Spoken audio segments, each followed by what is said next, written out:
दिल्ली के जंतर मंतर पर छात्रों का आंदोलन आपने देखा होगा, लेकिन अब झारखंड की राजधानी रांची भी कुछ वैसी ही तस्वीर पेश कर रही है। यहाँ हजारों छात्र कई दिनों से सड़कों पर हैं, धरना चल रहा है, भूख हड़ताल जारी है और गुस्सा सिर्फ एक परीक्षा को लेकर नहीं बल्कि पूरी भर्ती व्यवस्था पर है। आरोप है कि पेपर लीक हुए, रिजल्ट में गड़बड़ी हुई, मेहनत करने वालों के साथ न्याय नहीं हुआ। इस आंदोलन की सबसे बड़ी बात यह है कि अब ये सिर्फ छात्रों का विरोध नहीं रहा बल्कि सिस्टम की पारदर्शिता पर सवाल बन गया। आखिर पूरा मामला क्या है, छात्र क्या मांग रहे हैं, सरकार ने अब तक क्या किया और इस आंदोलन का चेहरा बने देवेंद्र नाथ महतो कौन है। नमस्कार, मैं खुशी चौधरी और आप देख रहे हैं एबीपी लाइव। राज्य में इन दिनों छात्रों का आंदोलन लगातार तेज होता जा रहा है। झारखंड के लोक सेवा आयोग यानी जेपीएससी और झारखंड कर्मचारी चयन आयोग यानी जेएसएससी की भर्ती परीक्षाओं में कथित गड़बड़ियों को लेकर हजारों अभ्यर्थी कई दिनों से धरने पर बैठे हैं।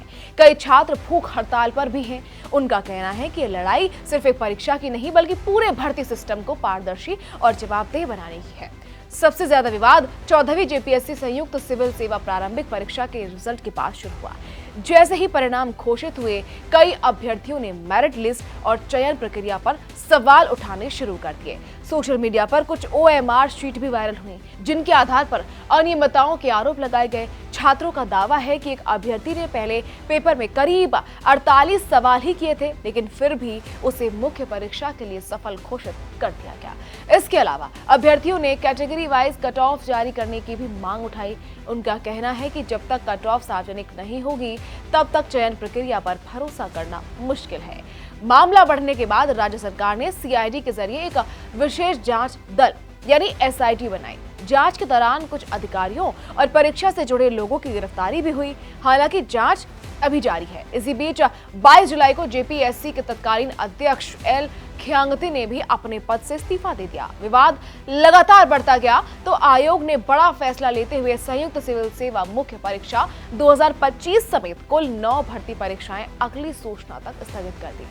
आयोग ने कहा कि सरकार के निर्देश और परीक्षा संचालन से जुड़े विवादों को देखते हुए यह फैसला लिया गया है। सिर्फ जेपीएससी ही नहीं, जेएसएससी भी विवादों में रहा है। जेएसएससी सीजीएल परीक्षा में पहले पेपर लीक और दूसरी अनियमितताओं के आरोप लगे। वहीं 2026 की फील्ड वर्कर भर्ती परीक्षा में भी कई अभ्यर्थियों ने शिकायत की कि परीक्षा केंद्र बहुत दूर दिए गए, एडमिट कार्ड देर से मिले और परीक्षा व्यवस्था ठीक नहीं थी।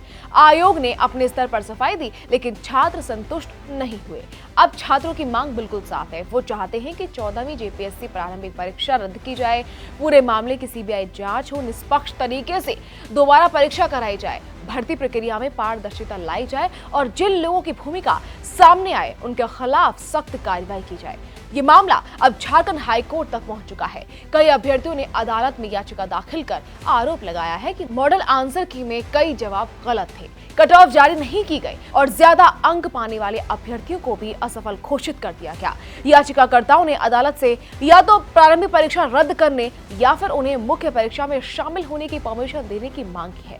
सुनवाई के दौरान जेपीएससी ने अदालत को बताया कि पूरे मामले की जांच चल रही है और मुख्य परीक्षा पहले ही स्थगित की जा चुकी है। फिलहाल हाई कोर्ट ने कोई अंतरिम राहत नहीं दी है, लेकिन आयोग के 4 सप्ताह के भीतर जवाब दाखिल करने का निर्देश दिया गया। इस मामले की अगली सुनवाई 24 सितंबर 2026 को होगी। इस आंदोलन का चेहरा बने छात्र नेता देवेंद्र नाथ महतो का कहना है कि अब पीछे हटने का सवाल ही नहीं है। उन्होंने बताया कि 5 जुलाई को 14वीं जेपीएससी प्रारंभिक परीक्षा का रिजल्ट आने के बाद ही उन्होंने आंदोलन शुरू कर दिया था। उनका कहना है कि जब गड़बड़ियों के आरोप लगातार सामने आते रहे और कोई ठोस कार्रवाई नहीं हुई, तब उनके पास भूख हड़ताल के अलावा कोई दूसरा रास्ता नहीं बचा। देवेंद्र नाथ महतो ने यह भी बताया कि कॉकरोच जनता पार्टी यानी सीजेपी के संस्थापक अभिजीत दीपके ने उनसे वीडियो कॉल पर बात की। दोनों के बीच लंबी चर्चा हुई और अभिजीत ने छात्रों के आंदोलन को पूरा समर्थन देने का भरोसा दिया।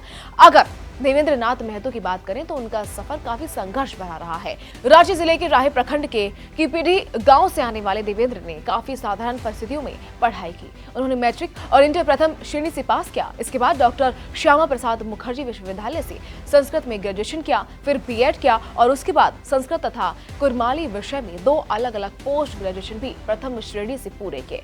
छात्र आंदोलन से उनका जुड़ाव नया नहीं है। साल 2015 से वो छात्रवृत्ति पेपर लीक, भर्ती नियम, नियोजन नीति, जेपीएससी और जेएसएससी परीक्षाओं में कथित गड़बड़ियों जैसे मुद्दे लगातार उठाते रहे हैं। यहां तक कि छठी जेपीएससी परीक्षा में कथित अनियमितताओं के खिलाफ आंदोलन के दौरान उन्होंने अपनी मां को भी खो दिया, लेकिन बावजूद इसके छात्रों की लड़ाई पीछे नहीं हटी। देवेंद्र नाथ महतो राजनीति में भी अपनी मौजूदगी दर्ज करा चुके हैं। 2024 के लोकसभा चुनाव में उन्होंने झारखंड लोकतांत्रिक क्रांतिकारी मोर्चा यानी जेएलकेएम के टिकट पर रांची सीट से चुनाव लड़ा और 1,32,647 वोट हासिल किए। इसके बाद उन्होंने सिल्ली विधानसभा सीट से चुनाव लड़ा। चुनाव आयोग को दिए अपने हलफनामे के मुताबिक उनके पास करीब 1.66 लाख रुपए की संपत्ति है। वहीं छात्र आंदोलनों और विरोध प्रदर्शनों में सक्रिय भूमिका निभाने की वजह से उन पर 11 मामले भी दर्ज है। फिलहाल रांची में छात्रों का आंदोलन लगातार चल रहा है, तेज होता जा रहा है, धरना जारी है, भूख हड़ताल जारी है और 6 अगस्त को विधानसभा घेराव का भी ऐलान है। अब सभी की नजर सरकार के अगले कदम पर है। बड़ा सवाल ये भी है कि क्या सरकार छात्रों की मांगों पर कोई बड़ा फैसला लेगी या फिर ये आंदोलन आने वाले दिनों में और बड़ा रूप ले लेगा। खैर, इसको लेकर आप क्या कहेंगे, कमेंट करके जरूर बताइएगा।